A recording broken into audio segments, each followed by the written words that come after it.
অনেক বুঝে শুনে আমার মনের মতন মানুষ আমি খুঁজতে খুঁজতে ওনাকে পেয়েছি, এবং যাই হোক উনি আমার প্রস্তাবে রাজি হয়েছেন। প্রায়োরিটিতে, বিয়ের ব্যাপারটা প্রায়োরিটিতে এই সময় আমার কাছে এসেছিলো যে এখন আমার লাইফে সব ডান, এবার আমার প্রায়োরিটি আমাকে একটা ম্যারেজ করতেই হবে। অনেক দিনটা কবে স্পেসিফিক বলে সবাইকে সোজা হবে।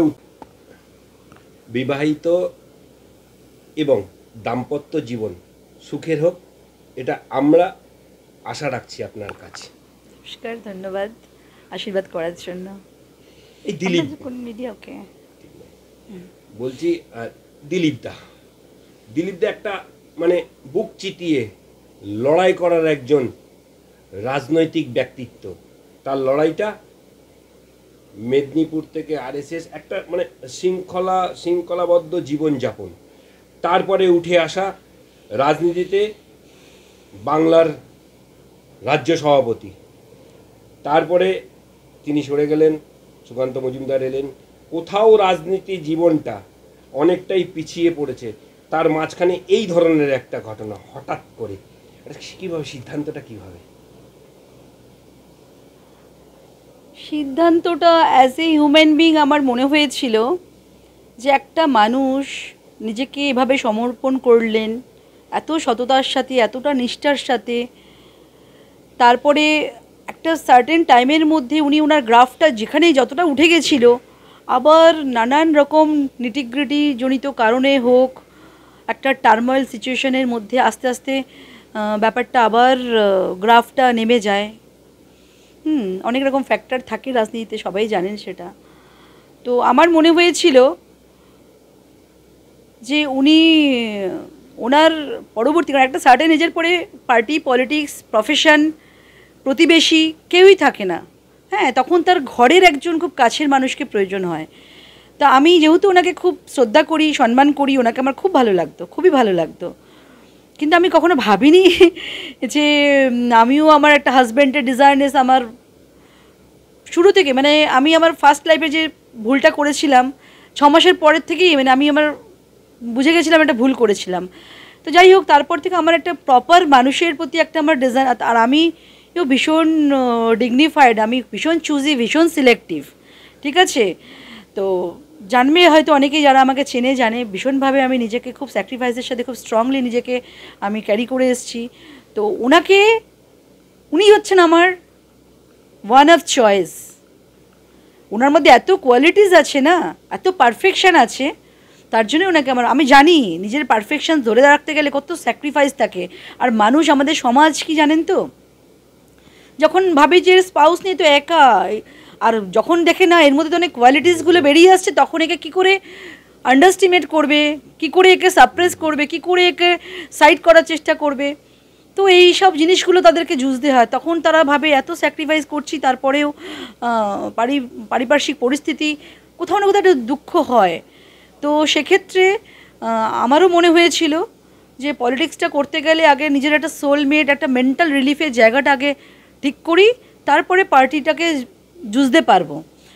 আর ওনাকেও সেটাই আমি বোঝানোর চেষ্টা করেছিলাম যে অনেক প্রতিবন্ধকতা আসবে, তাও আমি বলবো যে একটু পরবর্তী লাইফের কথা, আজ থেকে 5 বছর পরের কথা ভেবে যদি সিদ্ধান্তটা নিতে পারতেন।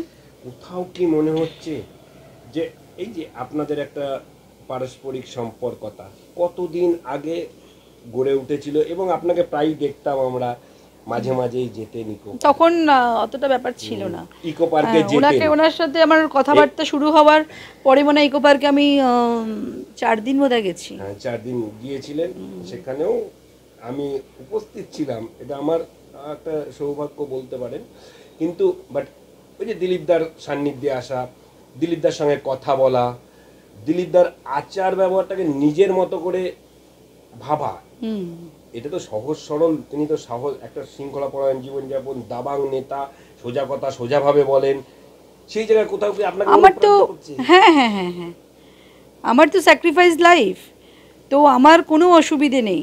উনি পার্টির জন্য নিজেকে সমর্পণ করুন, আরও বেশি করে কাজ করুক, আমি সেটা চাই। আমাদের রাজ্যে আমাদের দাম্পত্য জীবন ঠিক আছে, কিছু তো পাইনি, তার থেকে একটা পরিবারের সাথে, একটা পরিবারের, এতদিন একা ছিলাম, সেলফ গার্জিয়ান ছিলাম, আমি একটা গার্জিয়ান চাইছিলাম। আমার ছেলেকেও আমার উচিত ছিল আরও আগে হয়তো একজন, আমার ছেলেরও ইমোশনাল একটা বাবার জায়গাটা ভ্যাকিউম ছিল, কিন্তু আমি পারিনি, কারণ আমি যাকে তাকে করতে পারবো না। ফার্স্ট লাইফে যে ভুল করেছি আমি ম্যাচুরিটি এসে করতে পারবো না।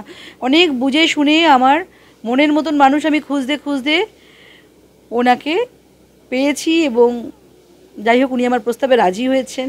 প্রায়োরিটিতে, বিয়ের ব্যাপারটা প্রায়োরিটিতে এই সময় আমার কাছে এসেছিলো যে এখন আমার লাইফে সব ডান, এবার আমার প্রায়োরিটি আমাকে একটা ম্যারেজ করতেই হবে। অনেক দিনটা কবে স্পেসিফিক বলে সবাইকে সোজা হবে উত্তরটা, স্পেসিফিক দিনটা কবে এসেছিল, দিলীপদা আপনাকে কবে বললেন, কিংবা আপনি দিলীপদাকে কবে বললেন? আমি ওনাকে মিড অফ দ্য সেপ্টেম্বর ওনাকে আমি প্রস্তাব দিই, অ্যাপ্রোচ করি। না না না না এই হ্যাঁ, ওনাকে আমি অ্যাপ্রোচ করি, উনি শোনেন। আর উনি তো সবাইকে রেসপেক্ট দেন না, উনি কাউকে হার্ট করে কথা বলেন না। উনি আমার প্রস্তাবটা শুনেছিলেন, আবার 15 দিন বাদে আবার বলেছিলাম। তারপর একদিন আমি ওনাকে নিয়ে স্বপ্ন দেখলাম, সেটা ওনাকে শেয়ার করলাম। তারপরে হয়তো দেখলাম উনি, তারপরে আমাদের মধ্যে একটু কথাবার্তা ফোনে হতো, ফোন হতো। তার মধ্যে দিয়ে উনি আমাকে জানার বোঝার চেষ্টা করেছেন। কোথাও কি একাকী দেখা করার সৌভাগ্য? কারণ আমিও খুব প্রিন্সিপালি স্ট্রং, স্ট্রিক্ট, নিজের কনসিয়াস আনকনসিয়াস মাইন্ডে যাতে কোনো ভুল না হয়ে যায়, সেলফ রেসপেক্টেড পার্সন আমরা না, তো আমিও ওনার রেসপেক্টটাকে প্রায়োরিটিতে রেখে আমিও কোনো অনাবদার করিনি। আর জানতাম যে বাইরে দেখা করা লোকে তখন বলবে যে দেখো কেন উনি ওনার নিজের জায়গাটা ধরে রেখেছেন, হ্যাঁ বিয়ে হবে করব, সেটা তো আমরা মনে মনে ভাবছি, চেষ্টা করছি একটা সেই কনক্লুশনে আসার, কেন ওনাকে আমি কন্ট্রোভার্সির মধ্যে নেব? আমি এরকম অনাবদার করিও নি। দিলীপদার যে চারিত্রিক বৈশিষ্ট্য, তিনি সবাইকে সোজা কথা সোজাভাবে বলেন এবং সোজা ব্যাটটেক খেলেন, সেই জায়গা থেকে আপনার সঙ্গে 4 হাত আজ এক হচ্ছে। কোথাও কি মনে হচ্ছে দিলীপদা একটুখানি ব্যাটিংটা ডিফেন্স করবে, কিংবা এইরকম চালিয়ে যাওয়ার জন্য আপনি কিংবা অনুপ্রাণিত করতে পারেন? হ্যাঁ একদম, উনি জানেন আমি ওনাকে অনুপ্রাণিত করতে পারি, তবেই না উনি কি আমাকে এমনি এমনি ফাইনালি কনক্লুশনে এসছেন। ওনার মনে হয়েছে সামহাও যে না, খোঁজখবর নিয়েছেন, হ্যাঁ উনি আমাকে একবারে সিদ্ধান্ত জানাননি, বুঝেছেন। আর আমিও ওনার সেই সম্মানটা রাখবো, ওনাকে আমি কখনোই কমজোর হতে দেব না।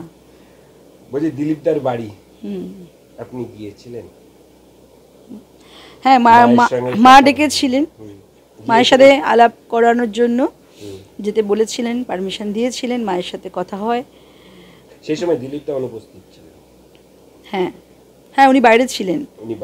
হ্যাঁ উনি বলেছিলেন একটু মাকে গিয়ে, কারণ ওনার কুকুর ছুটি নিয়ে চলে গেছিলেন, ওনার মানে মায়ের দাঁত ওঠানো, খাওয়া দাওয়া, তো তারপরে সিকিউরিটিসদের সাথে ওনার